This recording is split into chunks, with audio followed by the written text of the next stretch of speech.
Good morning, Doug. I'm with Doug Censor Martin. September 7th, a week from today, he's going to be beating the world record for most pull-ups in 24 hours. It's absolutely crazy to me, but excited for you and excited to be a part of this event. I'd love to have start with just telling us a little bit about your background. Yeah, my name's Doug. I'm 30 years old. I'm from Long Island, New York, born and raised, never left, and just really excited to see this record day through. And yeah, just proud to be at this point. To be honest with you, it's really tough to get here, and I'm just really happy that I'm able to even announce a record day. Yeah, it's been a long time coming. Before we jump into that, let's talk a little bit about growing up on Long Island, what your neighborhood is like, some of your family environment, and maybe some mentors you had in the early years. When I was really young, we moved quite a bit. We moved to a couple of different places. My parents got divorced, so I don't remember too much of it, but I do remember moving a few times throughout my life, and had a lot of deaths in the family as well. So when I was young, I didn't really know who to look up to. I had my stepdad, and I resented him a lot when I was a kid because I was like, why? Like I understand like situations don't work out, but like why is my stepdad trying to be my dad when like I don't even like see my dad that often as a kid? So I had a little bit of resentment towards my stepdad, but now it's all love. Like I love my stepdad; he's great. My father as well. So yeah, just a lot of different situations. Family members. My mom's sister basically got ran over by a car. My grandpa died of lung cancer. My grandma died of pancreas cancer. It all kind of happened really fast, all within a couple of years too. And then we moved a lot as well. So having all these different changes and seeing the way it would affect the family was something that resonated very strongly with me. And I thought a lot about that when I was younger, and I just knew that life's really short. We just have to make the most of things. Absolutely. How have you been able to just have that great positive mindset with all the adversity you've overcome? It's funny because everyone's always said that to me, but throughout all the training, it's been the complete opposite, which is crazy to me because I always wanted to know the same. Everyone always tell me you're so positive, you're such a positive person, and it would drive me insane because I was like, why? I didn't know. I couldn't answer why I was so positive. I would always say what felt right in my heart. Yeah, we got to make the most of life and got to make the best of things. But for some reason, I felt like there was going to be this time in my life where I was going to do something just like this, something that's inflicted self torture. It sounds crazy, but I was waiting for something like this to happen almost. Like it was just building up inside of me for a long time, and it kind of forced me to feel the complete opposite way throughout all this training. I started reflecting a lot on the positive mentality that I've always had, why I've been so positive, why I feel that way inside all the time. I just really want to know the root cause of the reason why for myself, because it's easy for me to say to people, I'm positive because of this and I've seen this, and then life's too short, so we have to capitalize on things and be the best that we can be. It's all we can do. But I really wanted to test myself with something tough, something really tough, something that I knew would make me want to really quit. And it's funny because I'm proud to be here because every day I've wanted to quit. I've never felt so low and negative and depressed. I mean, it's been real. And that's just the truth. So I'm really proud again to be able to speak about these things right now because for a long time it was really tough. And the only person I really felt like I could talk to about all this stuff was my trainer, Jackson. So I'm just really happy to be here because I feel like a weight's slowly getting lifted off my shoulders in real time. Yeah, it's a lot of pressure with what you're about to accomplish. What were some of your favorite activities or hobbies as a child? So when I was a kid, I loved playing video games. I loved Nintendo, Mario, Zelda, Pokemon, Yu-Gi-Oh trading cards, you name it. All those types of things since I was a kid, loved all of it. I would play all day long, and if I wasn't playing a video game, I was watching either Disney Channel or um, cartoons on the weekends, and I was playing basketball a lot. My mom was really great at just allowing me to be free and just do whatever made me happy. That was a big thing with my mom. Just always be happy, just be the best you can be. It's all you can do. So I played a lot of basketball as a kid, so much basketball. I mean, loved that. It was like my favorite thing to do. If I wasn't playing basketball, I was playing video games. Or I was playing video games, I was playing basketball. Those are like the two biggest things that I would do as a kid. And then when I got a little bit older, I got into football as well. But I was just a bench warmer, so I never really got to play much. Awesome. So tell us about what your experience was in school for you. School was weird too.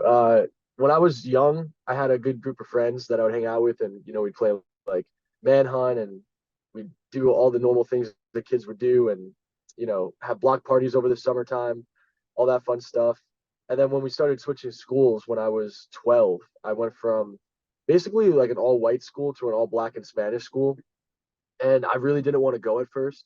I was really afraid of changing schools. I felt very established in the school that I was in. I was really looking forward to trying to make the basketball team, make some new friends. But then when we had to switch schools because of the deaths of my grandparents, it was a really big change for me. But I thought to myself, I'm just going to put my best foot forward and just I'm going to try to join the football team, and I'm going to try to put myself out there. And I think this is meant to be. Like, I can't control this situation. There's nothing I can do about this. So if I can't control it, I'm just going to control myself here. And that was the first time I started thinking like this. I was just not trying to make an excuse for anything. So school was strange because I went into it with a great mindset. I met this girl day one of school. She was like the captain of the field hockey team. She was Miss Popular in school. She basically made me her boyfriend. She liked me so much. She's like, "Oh my god, I like this guy. Who is he? He's like a new kid from here." And I was really happy. And then after like 2 months, she's like 14. The relationship doesn't work out. Whatever. I basically ended up going really depressed in the opposite direction because we broke up. And then I was like, all right, I'm gonna play some Call of Duty. And that's when I got into video games a lot. And I really started to play Call of Duty. And ever since that point, I would just basically isolate myself completely, play Call of Duty. And that went all the way into the next year in high school as well, when I went to a private Catholic school. So I'm just gonna go off for a rant, but my grandparents died and left some inheritance money left over for us. I didn't really have any role models. I had my uncle Steve, who's really successful, and I basically just asked my aunt, I want to be like Uncle Steve when I grow up. I want to have a nice house. I want to have nice things, but right now it's not going to happen. So like, what do I need to do that in the future? When I was 11, 12, she said you should get a good education. So I asked my mom. I said, Mom, I want to go to a private school.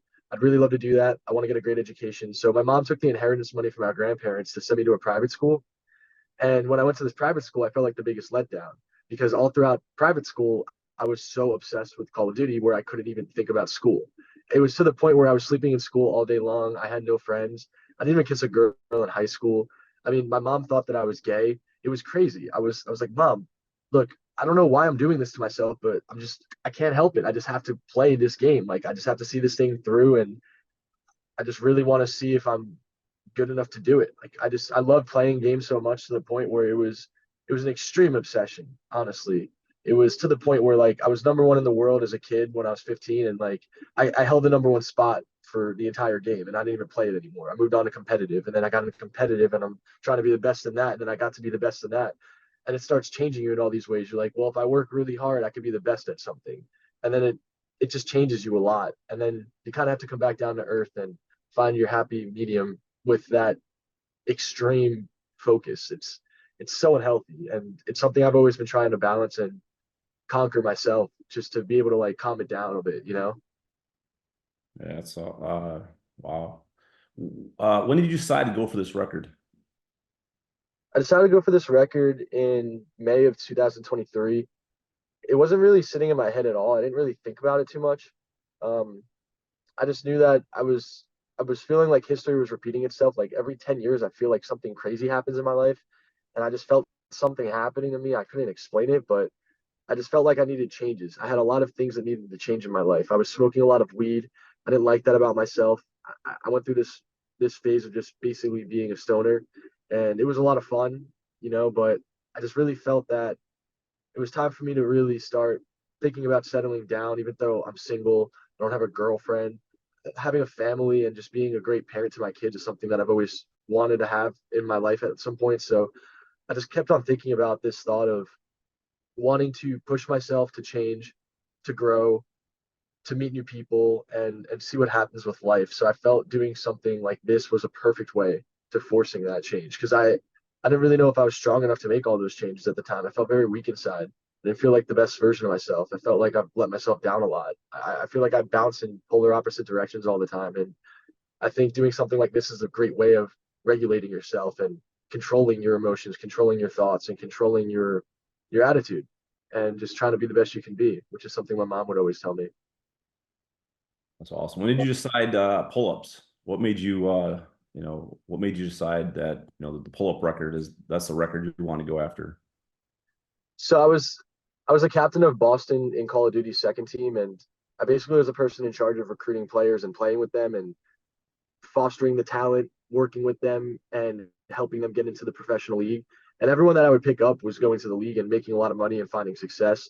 And it started to make me feel this void inside of me because I grew these attachments to these players. I believed in them and I wanted to see them do well. And I knew it wasn't going to last forever if we were successful. So everyone, was successful. And I'm sitting there and I'm still doing the same thing, just finding new players and keeping it going. And I'm just thinking to myself, I feel like I'm getting left behind. I feel like I'm being overlooked. I feel like I don't really have much left to prove. I've already won in the game. I've done it all. There's not really anything left to prove anymore. So I just love playing the game and I love being around the game. But I felt like it was just time for a big change in my life. And I always knew that pull-ups was something I was good at. I've done pull-ups my whole life ever since I started working out when I was 17.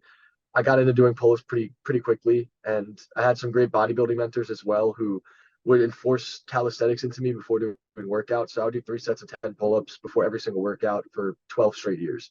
And I always liked pull-ups. I always felt like they were a great exercise. And I knew that if I was going to do a challenge, I had to take it to an extreme level because I wanted to prove to myself that I could. So the two thoughts I had were enlisting to become a Navy SEAL or breaking a pull-up record. And I just thought it makes a lot of sense to just go for a pull-up record. I don't want to change up my whole life. I have a great life with gaming and the things that I'm doing. So I don't think a Navy SEAL is in the cards. It's not meant for me. I think a pull-up record makes sense though. I could do it from my house. I could get a pull-up bar. I could set it up in my gaming room. I could basically just do pull-ups all day long and then just when I'm recovering, game all day long and put myself in this singular mindset of just only doing these two things. And if I do that, then I think I could find success. That's great. So tell us about Jackson. Jackson was the current record holder when I reached out to him. So I was on a plane to Las Vegas and I was thinking about this. It took me about 5 minutes to just make a choice. It was like, all right, well, Navy SEAL, no, that's not in the cards. Pull up record sounds interesting. Who has the pull up record? And Jackson had the pull up record. So I looked him up. I found his page. I saw his post about going for the record. I saw his form. I saw his technique. I saw his times. I saw his pacing. I saw his messaging behind why he did it. And I just thought to myself, this guy's the man. This is exactly the type of person I want to be around. This is exactly the type of guy I want to surround myself with. This is exactly someone who I could look up to, someone I could aspire to be like. And I thought to myself, if I could prove to him that I'm good enough for this record, then we could make a strong relationship together too. We could have a lot of fun in life after this is over, doing really extraordinary things. I want to find very self-motivated people that push themselves really far, people that are willing to sacrifice for others as well. So when I saw his post, I started training right away. And I trained for about 3 weeks, 2 to 3 weeks by myself, just to make sure I knew I wasn't gonna reach out to him unless if I knew I was gonna see it all the way to the end. Because I didn't know anything about training for a record. I didn't know what hand protection you need to use. I didn't know times. I didn't know pacing. I didn't know nutrition, sodium, hydration, sleep, everything. I mean, there's so many things that I had no idea about. And I just figured if I wanted to be the best, I needed to learn from the best. And I think it would just make a lot of sense if I can learn from the best and kind of just document that whole journey as we go. So when I reached out to him, I just knew like it was going to be a lot of pain. It was going to be a long time, but it's finally here. So I'm excited. I bet, I bet. So you creating awareness for a great cause, Project Purple. Tell us about that. Why you Project chose. Purple, yeah, Project Purple is a nonprofit pancreatic cancer research foundation for charity. So I felt that this was a great cause just because my grandmother died of pancreatic cancer when I was 12. And that was really a pivotal point in my life when my grandparents died. It kind of broke our family at the time. It changed everything in our family life. So we changed schools. Mentally on our family, it was definitely tough as well. So I just felt that when she died, it was something that always stuck with me very strongly. She was, just as positive as my mother, and I think I get a lot of the positivity from my mom. And I just knew like I didn't feel good inside. I knew I felt really bad inside, and just like the worst versions of myself. And I thought doing something like this pull-up record would bring out the positivity in me again once we get closer to the finish line. And I could say with confidence, I'm starting to feel very good again. And that's nice because I think it's just the pressure from all the training. So I figured why not just partner up with the nonprofit for pancreatic cancer research in honor of my grandmother, and hopefully achieve a pull-up record at the same time too. It's great. I want to definitely give a shout out to Paul Turk for connecting us, and Joe Palumbo, one more rep, athletics and fitness, Long Island, Farmingdale, New York. Appreciate those guys. And anyone else you want to shout out before we wrap up? Shout out to Boston Breach for everything they've done for me personally. Shout out to Surplus Strength for making the custom Boston Breach pull-up bar as well. Shout out to Jackson. I mean, he's been the biggest help throughout this whole journey. My family. There's so many people that are involved. This pull-up record. I know it's an individual achievement. You do pull-ups and you get a number, but honestly, it's a team effort. I really mean that. It's really a team. I wouldn't be able to be here without all these people helping me out. It's the most difficult thing I've ever put myself through for sure. So just a lot of people helping out. What's the current record, and what else can you tell us? Last words on the September 7th world record attempt. The current record's 8,940, set by Kenta Adachi from Japan. And we're going to be going for the record exactly 7 days from today. Will be about an hour and 28 minutes into the attempt. So really looking forward to it. We got one more big session left of 11 a minute for 5 hours and 20 minutes. And then we're going to be basically tapering down going into the record. So just really looking forward to closing this chapter, really looking forward to this record day. We got a lot of things to still set up behind the scenes daily going into it. So just really looking forward to doing all of this stuff and being able to just move on with life when this is over. So we're going to make this day count, do the best that we can because it's all we can do, and then finally move on. We're excited to support you and cheer you on. I appreciate it. Thank you, Chris. Awesome. Appreciate it.